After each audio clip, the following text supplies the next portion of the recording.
So I'll have to admit that this week I have been a little distracted putting this service together.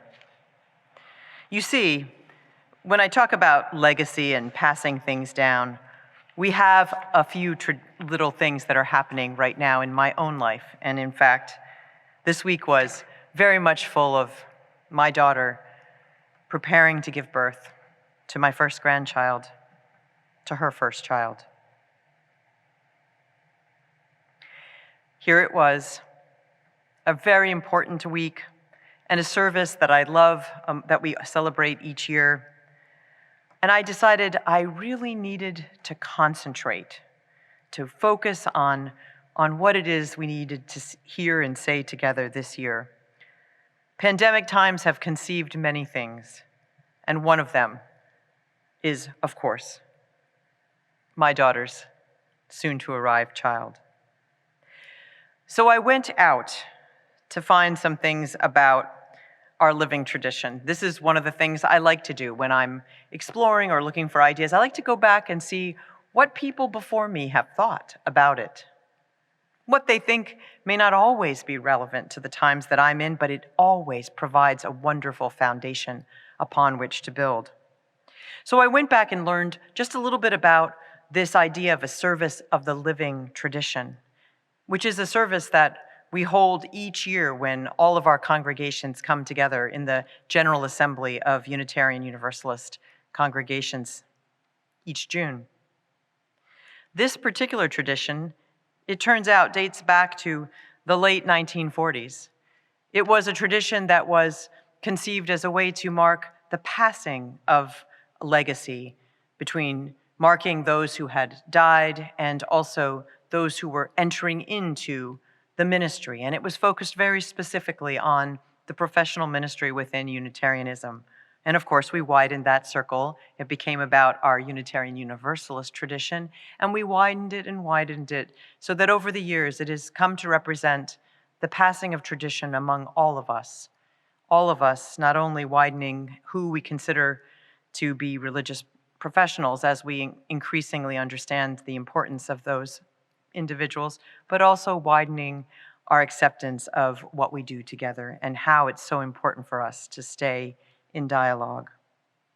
Now, my friend Evan Juncker, who is now a seminarian in the Disciples tradition, but also a member in this congregation, noted to me, as I was mentioning which service this was, that he always thought it was a little odd that those two words are juxtaposed, living tradition. He said, those two words don't really necessarily go together. And yet, for me, that was a wonderful remark because it reminded me that actually it's the tension between those two words that I love so much, the tradition, the foundation, but also the evolving, the ever metamorphosizing part of it that's always moving into what it needs to be. So as I was trying hard to concentrate, I came across these words by the Reverend John Barros Johnson from 1982. And interestingly, these words were conceived as part of the Canadian Unitarian Council's efforts to find out if there was a particular Unitarian Universalist tradition that would be specific to the environs of Canada. But here are his words. I have not come to give you truth, nor have you come to give truth to me. We have come together to recreate the truth. For only a created truth can be a living truth, and only a living truth can blossom and thus become large enough to embrace the wholeness of our lives. Now, in listening to those words that were said now several decades ago, we can hear, I think, and detect how it is that we have a tradition that is also living. Today, I think we might say that it is not true that none of us bring truths. It is that we all bring our own truths, our own perspectives, our own lenses. And some may seem more solid and some may seem more vulnerable if we never speak of them to anyone else, if we're like that human being alone speaking their questions in the forest. And yet, we continue to explore and transform together. I have a scar on my finger, and it's the result of a middle school assignment to build what was then called an Iroquois longhouse, a place where people could come together and share food and community, decision-making, and wisdom. And now, these decades later, we know that the name of that confederation of nations was the Haudenosaunee people, and that teaching dates back to somewhere around the year 1142. These are traditions and foundations upon which we built our ideas of participatory democracy. But the foundation is there, and though we do not gather in longhouses and we do not debate in the same way that those peoples did, we continue that tradition living into our own times. We have lost so much in these times, and yet I also know that we have gained so much too, conceived so much together that we now know is possible that 11 months ago we didn't understand.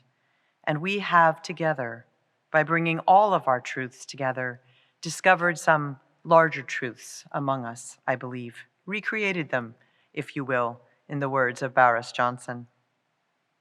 Here are a couple that come to my mind as we gather in this particular morning.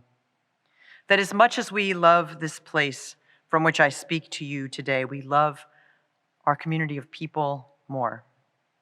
It is our connections that sustain us.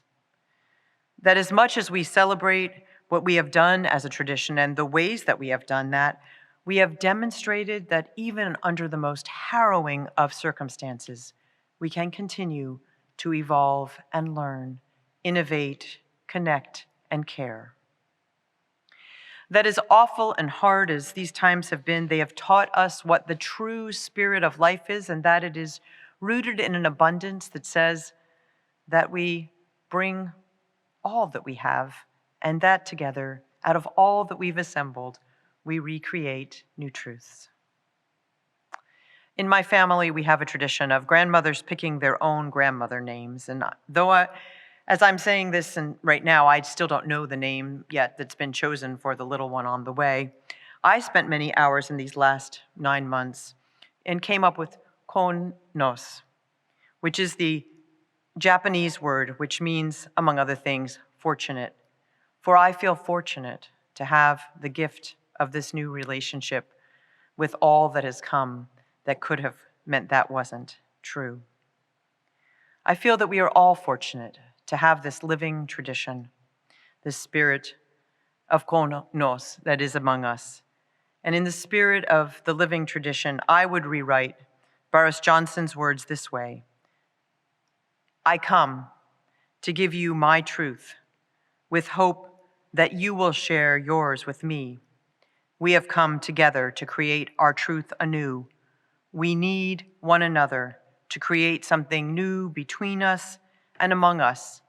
And in doing so, may we touch the truths of others and thus expand the size of all to embrace the wholeness of life.